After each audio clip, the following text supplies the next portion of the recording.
Hello folks, Reginald Scott here and welcome to my video. It's great to see you again and thank you for clicking on the video today. And if you could like, comment, share, hit the notification bell, subscribe, all that wonderful stuff, it would be greatly appreciated. I genuinely do read all the comments and I look forward to the comments because I often learn something that I don't know in the comments. And I think that's quite important because you may have information and knowledge that I don't have and vice versa. And by sharing that information and interacting within the comments section, we can both grow in our intelligence and our knowledge and as human beings. And that kind of brings me on to today's video. The reason of today's video is actually because of a comment that I made on Hambini's video. Now, Hambini, if you don't know, and I'm sure you do because probably why you clicked on this video, is an engineer or professes to be an engineer. Never seen his certification, but I'm sure he is. And he's on YouTube and he makes really great informative videos about bicycle related stuff. And he basically just attacks various different people in the cycling industry for their poor use of engineering or their poor application of engineering principles, for their poor quality control, all that kind of stuff. And it's really, really good. And what I like about a lot of his videos is he brings these more complex engineering concepts and he makes them accessible, okay, to the layman, which is really useful. Basically who Hambini is, and I've been watching him for years actually. I started watching him way back when he only had like a couple of subscribers, to be honest with you. And he started making these bearing videos and they were really useful to me because working in the bike industry, I used to tell my customers all the time, don't buy hybrid ceramic bearings. I'm the only shop in my country that says that, by the way. Don't buy hybrid ceramic bearings because they're absolute trash. Buy decent quality steel bearings. You will not get any performance loss from having decent quality steel bearings. In fact, it'll probably be better and they'll last longer and they're cheaper and they're fit for purpose, whereas these hybrid ceramics are just a marketing gimmick. And then Hambini started making these videos basically saying what I was saying and proving it with evidence. So I was sharing his videos with a load of my customers and I really appreciated that. So thank you, Hambini, for that. So anyway, back to the video. So what happened was I was watching one of his videos because I watch, I would say 99% of the stuff that he produces. Sometimes I miss one, but I watch most of his videos. And he was doing some work on a Hunt wheel or Hunt wheel hub, okay, by the company Hunt. And he was replacing bearings. Oh, this is the video, by the way. And I'll show you what he was doing. Okay, so this is the video. And this is what he was doing to the wheel.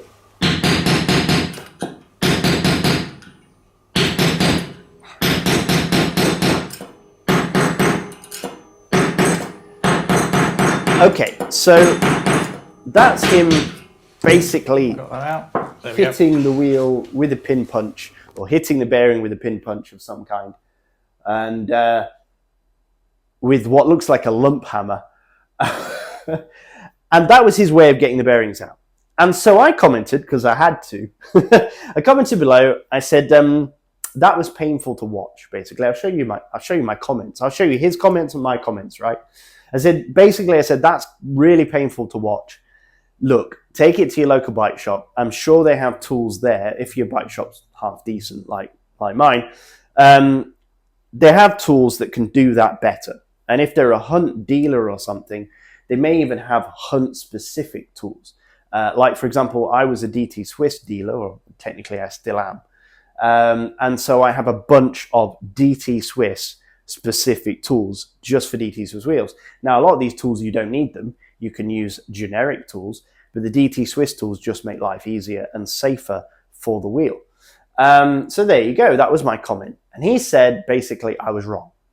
And he said that he refused to believe there was any other way to do it than how he did it. Hambini himself actually challenged me on YouTube in the comments. And I think on Instagram, at least once, twice on YouTube and once on Instagram, I think, to make a video about this and to prove what I'm trying to say. And then before I got a chance to do that, he actually went to my channel, found a video on my bike tools when I was showing off my bike tools to everybody and saying, these are the kind of tools that I think you need for a home workshop. Great video, check it out. And he actually wrote in the comments below, your tools can't do this job, basically, and you don't understand what I'm trying to tell you, basically. You know, there's this part of the hub and you don't get it, you can't put a bearing press in because this, that, and the other, right? That's what he said. Fair enough. Ooh, yum. I'm going to enjoy this. So basically, for all this time, I've been wanting to prove him wrong. And I couldn't do that because I didn't have the wheel that he had in his video. If you imagine, there are thousands of wheels out there on the market, and a lot of them have totally different wheel hubs. Only some of them have a design similar to the Hunt wheel that was displayed in that video. So what I had to do was wait until I had that wheel, or a wheel that was similar. I asked him for the wheel, but obviously it wasn't his wheel to begin with, so he couldn't send it to me. So I waited and waited, and now I have a wheel which is basically the same design as that Hunt. And using that same design, I want to show you that Hambini was wrong. What I'm going to do first is explain how Hambini removed these two bearings. Then I'm going to explain why I think he did it the wrong way, and I'm going to tell you what the right way to do it is, which is really obvious when you think about it. Now, this preload tube, there is an air gap either side, and what Hambini did was he stuck his finger down the hole and he shifted it over to the side. Okay. Now, inside here is like an internal sleeve which sets the preload clearance up. You can't actually see that on the camera, but you can feel it. It's just basically a tube. When I take this out, you'll see it. What we have to do is we have to move that kind of out of the way and then tap onto a bearing to knock it out. So once you've revealed that edge, that hard steel edge, you can get a tool like this, which is a pin punch, put it down inside the bearing like that until you reach that edge, and you can start tapping with a hammer and hammer the bearing out. And what you have to do is you have to tap, tap, tap one side, and then because the motion of the bearing coming out, what will happen is as you hit on this edge, the bearing will want to come out like that, okay? But you can't just keep hitting on that edge, because actually the walls that hold this bearing in are perfect, okay? The tolerances are very, very fine, very, very tight. So if you just keep smacking away at one edge, the bearing will twist. And as it twists, it's going to twist anyway, but as it twists to an extreme amount, it can get lodged and actually jammed in the hub, and that's going to cause significant damage.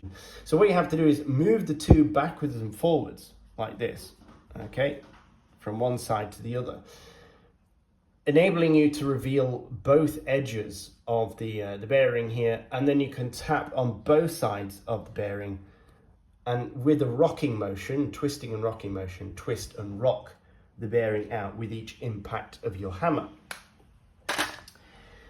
I say that's the wrong way to go about doing things for several reasons. You want it to come straight out, either pushing or pulling. The first issue you will arrive at when you try to do this with a hub is not all hubs are built equal. I have come across hubs on the market with this design, and I think this is a terrible design. You will find it in a lot of cheaper Fulcrum and Campag hubs. So the first problem you will find is that pushing this thing to the side is really difficult in some circumstances, because it depends how tight the tolerances are between these two bearings. If you've got a lot of load on these two bearings on top of that tube, often you can't move the tube. You can get your finger in there and you can try and push all you like, it's not going to budge. Next thing is, once you've got it moved to the side and you start hammering away at the inner edge of the bearing, as I stated before, this inner edge of the bearing here, granted, if you are planning to change these bearings and throw them away, then that's absolutely fine. But if you start hitting this with a pin punch on the inner race of the bearing, you do run the risk of actually causing damage to the bearing, and that means that you cannot put it back no matter what kind of service you're doing to the wheel. But what's worse than that is this is a steel bearing, so these are relatively sturdy. The green thing here is the aluminium shell of the hub, and that is not sturdy. The aluminium they use to make these hubs is very soft and very easily damaged and gouged. You can very easily damage the lips or the wall of where the bearing sits inside the hub. You can very easily gouge the inner surface. If you end up getting like little pieces of aluminium scraped off the inside of the wall, when you come to push a fresh bearing in straight, it's going to carry those little flecks of aluminium with it, and they will get lodged behind the bearing, and that will cause a discrepancy in the way the bearing sits in the hub, and that will result in the axle not sitting true, and that will result in premature wear in the bearing and in the axle. Okay. Another thing is when you gouge these walls or when you stretch these walls, what will happen is the bearings won't fit properly in the future. And if you keep doing it, every time you come to do a replacement, you keep hammering the bearing out, eventually you're going to ruin the hub body and you'll have to throw the hub away, not just the bearing. So how should he have done this? Basically with a very simple tool. And that simple tool is the common bearing puller. Okay, I didn't actually measure this to this drawing, but it actually fits really well, look. So the bearing puller, at the top here, there is a hole in the bearing, okay? And you put your bearing puller down inside there, and the bearing puller has got little arms on it, as you can see. And those little arms are finished with a little flange, okay? Tiny little flange. And that goes down inside here, and then when you put a pin down in here, which is a threaded pin, and you twist that threaded pin, it pushes the arms of the bearing puller aside, and it expands the bearing puller so it grips the bearing. And once it grips the bearing, you can then slowly pull the bearing out of the hub in a straight line, reducing the damage to the sides of the hub.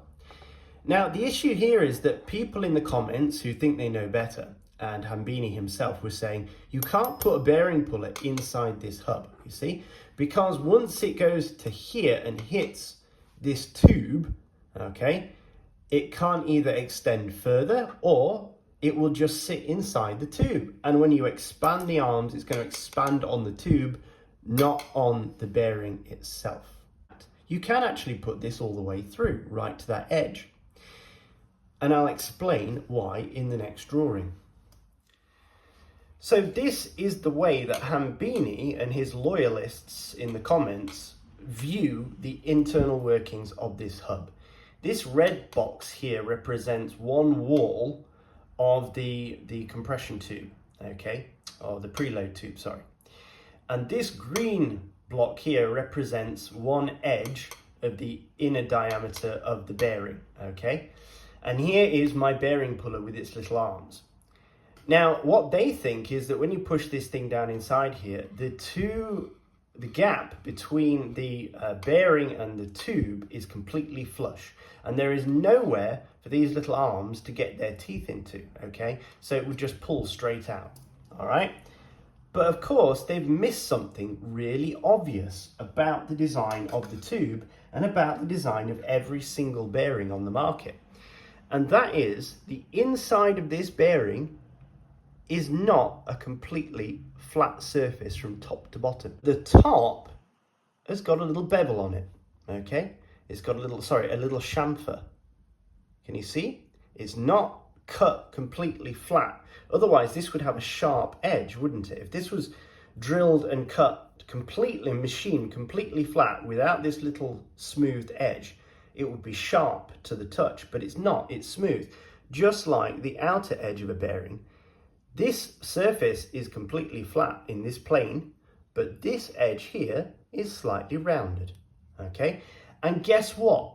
The tube inside the hub is exactly the same. The tube also has a little chamfered edge. So what you have is the bearing wall and the tube wall have got a little gap between them. A very, very tiny gap. And all you have to do is get your bearing puller down inside that gap and extend the legs into that gap, and the leg will catch on the underneath of the bearing. It only needs a tiny, tiny, tiny grip on that edge. Doesn't need a lot. And you just pull the bearing straight out. Come on. There we go. The torch is working. Only just about. There we are. Okay, now you can see the black tube and you can see the bearing, and you should be able to see a little line, and that line is where those two chamfers, the chamfer of the tube and the chamfer of the bearing, meet in the middle, and that is where our teeth of our little arms for our bearing puller are going to snag into when we pull this thing out. So what Hambini was doing was sticking his finger in here and pushing this thing around, and it's pretty tight, to be honest with you. This one is maybe a bit better tolerance than the Hunt one that he had, but that is what we're going to grab with our bearing puller. So here is our puller. This one is a 15mm puller. It's actually slightly bigger than the hole in the bearing, and that's good because if you notice, these arms actually are sprung outwards already. If you squeeze, you can actually squeeze them together. As you can see, look, they're sprung. So as we push this into the hole, those arms are naturally going to want to open into any gap that they find. And we're going to demonstrate that now. When I push this in, you're going to hear it audibly snap into that little gap just behind the bearing. Let me demonstrate. Hopefully you'll be able to catch it on the video. That would be really good if you can. So here it goes into the wheel hub. Let's bring the wheel hub a bit closer to you. So because they're sprung loaded and because they're slightly bigger than the hole, you have to press slightly to get it in. So give it a little press. There we go. It has now popped into the hole, but it hasn't snapped into place yet. Let's give it a little wiggle.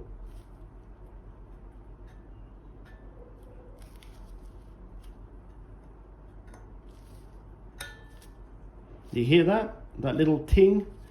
That is now perfectly gripping. I can't even pull that out. That is gripping just behind that bearing now. So this is a little bit of a tutorial on how to use a bearing puller. I don't profess to be an expert, but here is my bearing puller. It's a Japanese one. It's quite nice actually. I got it from a Japanese website that now will not sell to me because now they know I'm not in Japan. The first time I managed to blag it and get away with it. And they've got beautiful tools on this website. It's an engineering website in Japan. And once they found out I was outside of Japan, they would no longer take my money, which I was really upset about. So here we have that pin I was telling you about. So this pin actually locks those arms in place or even pushes them further out. This pin has a slight thread to the top of it. So that goes in to those claws, okay? So in it goes. Now, you can tighten this thing with a set of spanners, but often you don't need to. Often just finger tight is enough to get enough grip on the bearing, but we'll just touch it up slightly just to make sure that it's not going anywhere. So you get one spanner on the bottom there, and then one spanner on the top. It's quite tricky doing this, trying to work out where the camera is. There we go. So I just pinch it up ever so slightly. You don't need to be a gorilla with it. You just gently pinch it up. All right. So now we've got that set of teeth well locked in there behind the bearing. We can put the bearing puller on top. Now it's really important when you're pulling bearings out of hubs about the placement of the legs of the bearing puller. Okay, you can see these big hefty steel legs here. You want to be very careful where you put those legs. Depending on the design of the hub, and you must pay close attention to the design of the hub, is going to determine where you can put those legs.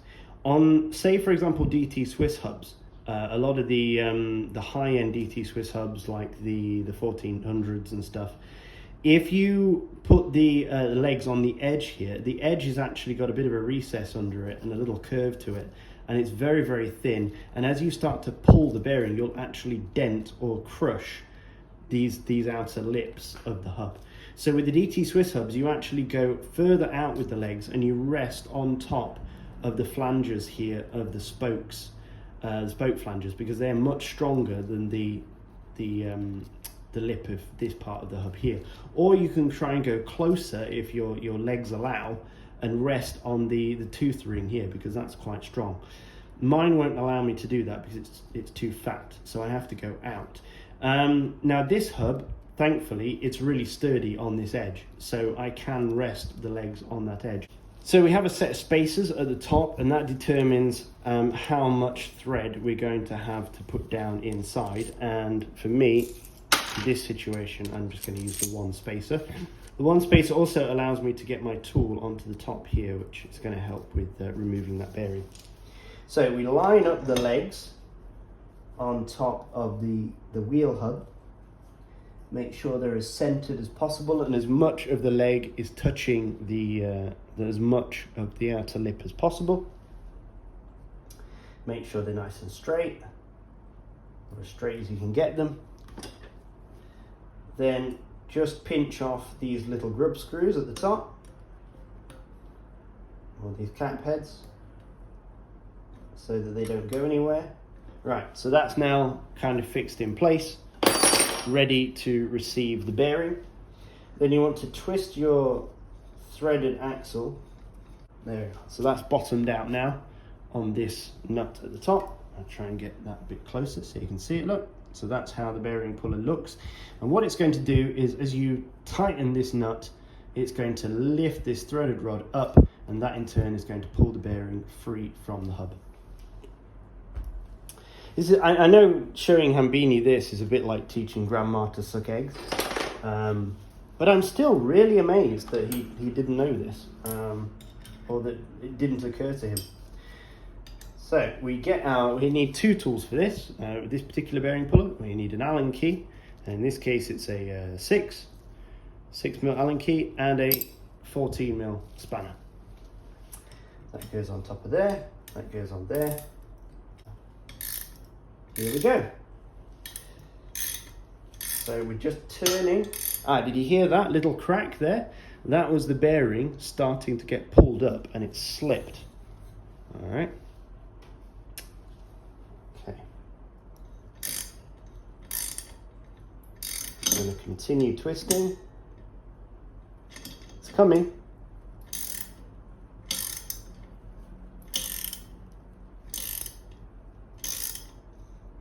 This is a very gentle way to remove a bearing.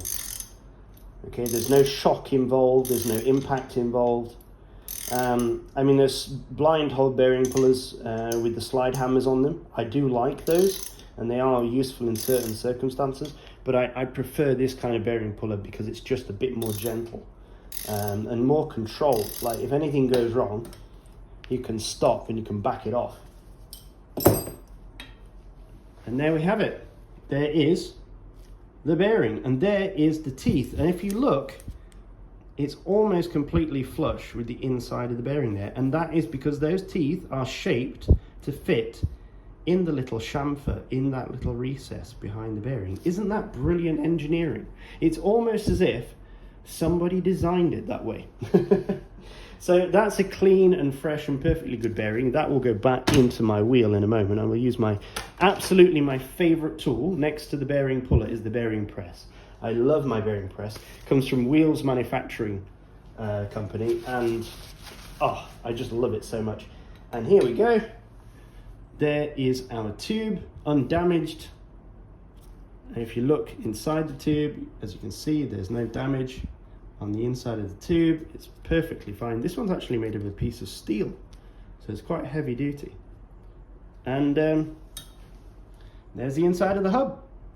So there you have it. That is how you remove a bearing from a wheel hub without hitting it with hammers. It is a tool that pretty much everybody who does bike mechanic work has. A blind hole bearing puller. Thanks for watching, folks. Final thoughts. I was just thinking, actually, while I was doing this, Hambini did actually say, make a comment in one of my previous videos. I did a video on bicycle tools, and I included this press, and I included the bearing puller. And he actually took the time to comment beneath my very unknown video, because it's only had like a few hundred views. It's not a very famous video or anything. And he actually took the time to watch it and comment that my tools would not remove the bearings from this wheel, which is quite funny. I find it funny because I've just used those tools to prove him wrong. So there you go. So there you are, folks. Be careful who you worship, because we are all fallible.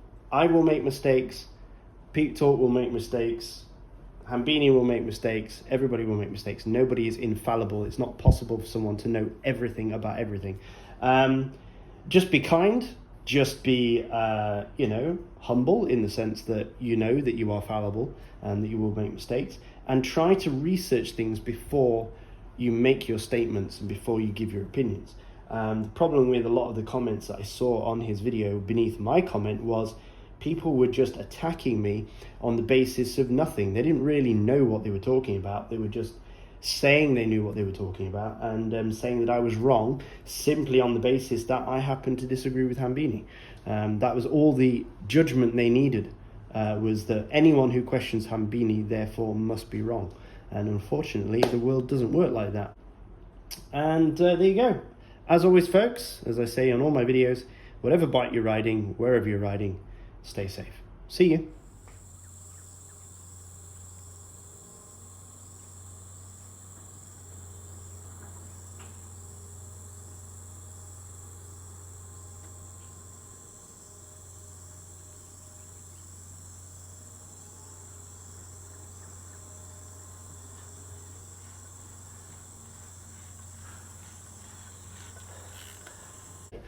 Would you like to see me put it back into the wheel? Yeah? Okay, let's do that. Let's put the bearing back, and because this is absolutely my favorite part of the job. All right. So first things first, what we need to do is remove the bearing from the bearing puller. And as you can see, it's attached now to those claws. So what you need to do is, first off, you need to remove the claws from the rest of the bearing puller, which is a bit of a long process. There we are. And then you've got two parts of the unit. You've got the pin that threads in the top, and you've got the claws of the arms. So you need to remove those. And same again, same spanner we used to tighten it up, the same set of spanners that we used to tighten it up. Just get that on there and unscrew that. Again, if you haven't done it too tightly, it'll be easy to do. Now what we have is a bearing stuck onto here. Now you can just pull and push and prod to get it off, but my preferred way of doing it, because I'm lazy, is this. So what I do is I come over to my vise